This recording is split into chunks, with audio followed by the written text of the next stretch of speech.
Assalamualaikum warahmatullahi wabarakatuh. Alhamdulillahirrabbilalamin. Wabihi nasta'in wa ala umur dunia wa din. Wassalatu wassalamu ala asrafil anbiya'i wal mursalin wa ala alihi wa sahbihi ajmain, amma ba'du. Yang saya hormati Ibu Era Oktaviana MPD sebagai dosen UIN Raden Intan Lampung, dan yang saya banggakan teman-temanku sekalian. Saya dari kelompok 2 akan membacakan susunan acara pada kesempatan kali ini. Acara yang pertama yaitu pembukaan. Marilah kita buka acara ini dengan membaca lafaz basmalah. Acara selanjutnya yaitu penyampaian materi. Materi pertama akan disampaikan kepada Saudari Haziratul Qudsi, dan materi kedua akan disampaikan kepada Amelia Sari Putri. Langsung saja ke materi yang pertama. Kepada Saudari Haziratul Qudsi, saya persilakan. A. Definisi perencanaan karangan. Perencanaan karangan yaitu semua tahap persiapan penulisan, di mana kegiatan menulis bukanlah suatu kegiatan yang kebetulan, melainkan memang telah direncanakan. Dengan begitu, penulis benar-benar siap mengungkapkan gagasan melalui tulisan. Secara teoritis, perencanaan karangan terdiri atas 3 tahapan, yaitu pra-penulisan, penulisan, dan pasca-penulisan. Pada tahap pra-penulisan, seseorang penulis dituntut untuk mempersiapkan bahan-bahan yang akan dijadikan tulisan. Persiapan ini meliputi penentuan tema, topik, ataupun judul, tujuan penulis, masalah yang akan dibahas, teknik pengumpulan bahan atau teknik penelitian, penentuan buku rujukan, penyusunan kerangka karangan, dan sebagainya. B. Tahap penyusunan karangan. Dari setiap kerangka karangan dapat dikembangkan menjadi 1 paragraf atau 2 paragraf. Kerangka karangan yang telah disusun menjadi titik tolak kalimat-kalimat yang dituangkan atau dijadikan sebab dibuat. Dengan demikian, kecil kemungkinannya terjadi kesalahan pikiran utama atau kalimat topik pada setiap paragraf atau pengulangan ide di dalam suatu karangan, bahkan kesalahan itu dihindari. Langkah-langkah pembuatan makalah.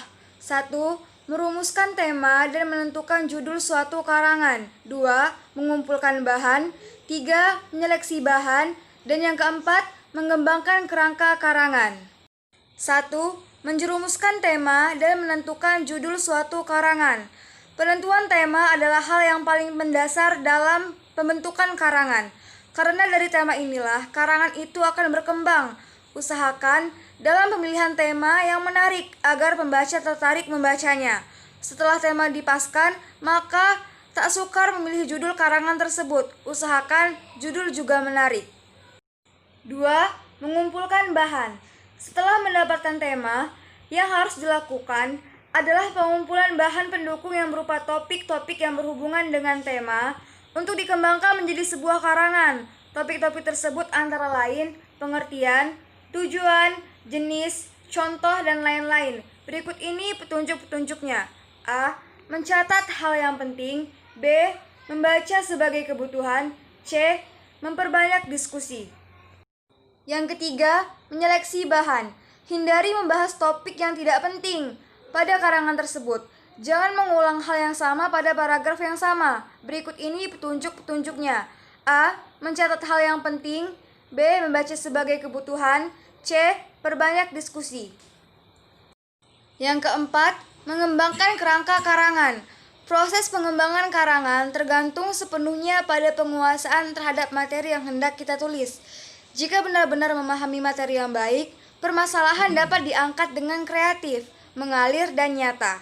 Terbukti pula kekuatan bahan materi yang kita kumpulkan dalam menyediakan wawasan untuk mengembangkan karangan juga jangan sampai menumpuk dengan pokok permasalahan yang lain.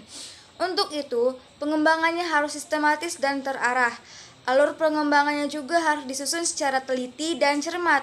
Semakin sistematis, logis, dan relevan pada tema yang ditentukan, semakin berbobot pula tulisan yang dihasilkan. C. Penyusunan topik karangan. 1. Mengidentifikasi isi topik tulisan. 2. Teknik mengeksplorasi topik atau pemilihan topik. 1. Mengidentifikasi isi topik tulisan. Istilah sering dikacaukan dengan tema. Topik adalah medan atau lapangan masalah yang akan ditulis dalam karya keilmuan, baik konseptual maupun hasil penelitian.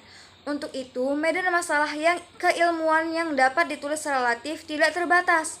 Misalnya, tentang sains, teknologi, sosial, humanivora, seni, edukasi, dan sebagainya. Medan masalah teknologi antara lain mencakup teknologi komunikasi, industri, arsitektur, desain, dan rekayasa. Bertitik tumpu pada teknologi informasi saja, penulis dapat memetakan sejumlah masalah, misalnya teknologi audio, visual, audiovisual, grafis, desain, dan sebagainya. Demikian pula teknologi industri, dalamnya tercakup masalah industri pertanian, kelautan, kehutanan, kedirgantaraan, ketekstilan, dan lain sebagainya. Jadi, dalam tulisan keilmuan, topik memiliki medan masalah yang luas. Yang kedua, teknik mengeksplorasi topik atau pemilihan topik. Ada banyak cara atau teknik menemukan dan menentukan topik tulisan keilmuan. Dalam buku ini, ada 3 teknik yang dinilai mudah diterapkan, yakni dengan teknik A. Mengeksplorasi fakta keilmuan yang terjadi di sekitar. B. Mengeksplorasi isu-isu keilmuan aktual. Dan C. Memanfaatkan informasi hasil membaca. Cara membatasi sebuah topik dapat dilakukan dengan mempergunakan cara sebagai berikut. 1. Tetapkanlah topik yang akan digarap dalam kedudukan sentral. 2. Mengajukan pertanyaan, apakah topik yang berada dalam kedudukan sentral itu masih dapat dirinci lebih lanjut? Bila dapat, tempatkanlah rincian itu sekitar lingkaran topik pertama tadi. Yang ketiga, tetapkanlah dari rincian tadi mana yang akan dipilih. Yang keempat, mengajukan pertanyaan apakah sektor tadi masih dapat dirinci lebih lanjut atau tidak. Assalamualaikum warahmatullahi wabarakatuh. Saya Melia Sari Putri dari kelompok 2 sebagai pemateri akan membacakan tentang D. Pengertian tentang judul karangan yang baik. Judul adalah nama yang dipakai untuk buku, bab dalam buku, kepala berita, dan lain-lain.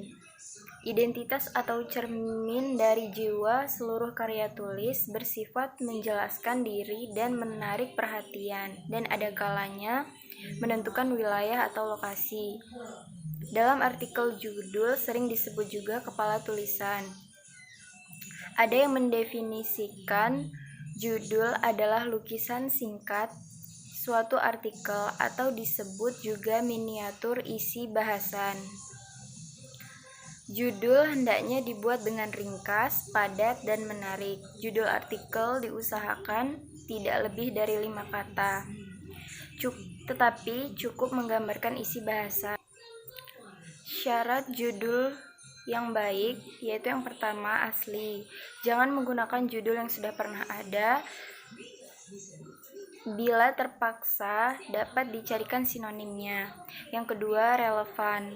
Setelah menulis, baca ulang karangan Anda, lalu carikan judul yang relevan dengan karangan Anda, atau harus mempunyai pertalian dengan temanya, atau ada pertalian dengan beberapa bagian penting dari tema tersebut. Dan yang ketiga, provokatif. Judul tidak boleh terlalu sederhana, sehingga calon pembaca sudah dapat menduga isi karangan Anda. Kalau calon pembaca sudah dapat menebak isinya, tentu karangan Anda sudah tidak menarik lagi. Dan yang keempat, singkat. Judul tidak boleh bertele-tele, harus singkat dan langsung pada inti yang ingin dibicarakan, sehingga maksud yang ingin disampaikan dapat tercermin lewat judul. 5. Harus berbentuk frasa. 6. Awal kata harus huruf kapital kecuali preposisi dan konjungsi. 7. Tanpa tanda baca di akhir judul karangan. 8. Menarik perhatian. 9.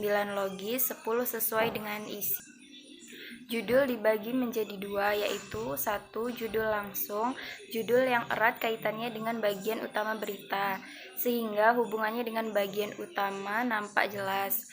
Yang kedua, judul tak langsung, judul yang tidak langsung hubungannya dengan bagian utama berita, tapi tetap menjiwai seluruh isi karangan atau berita.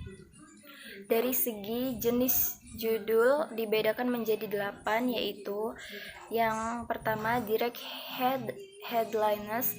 Direct headlines adalah judul langsung. Pembaca dapat langsung memahami pesan yang ada dalam judul artikel. Jenis direct headlines ini yaitu contohnya subprofit baru 30% irit BBM. Yang kedua, indirect headlines. Indirect headlines adalah judul tidak langsung. Untuk menangkap pesan judul artikel, pembaca harus membaca seluruh isi artikel. Contoh, Nutrilon Life Star Here. Yang ketiga, news headlines. News headlines adalah judul dengan meniru judul berita. Artinya, judul artikel menyerupakan judul berita. Jika Anda perhatikan, sebuah judul berita biasanya dapat memunculkan rasa penasaran untuk mengetahui isi berita. Contohnya itu Introducing a New Honda Jazz. Yang keempat, How to Headline News. How to Headlines adalah judul dengan ungkapan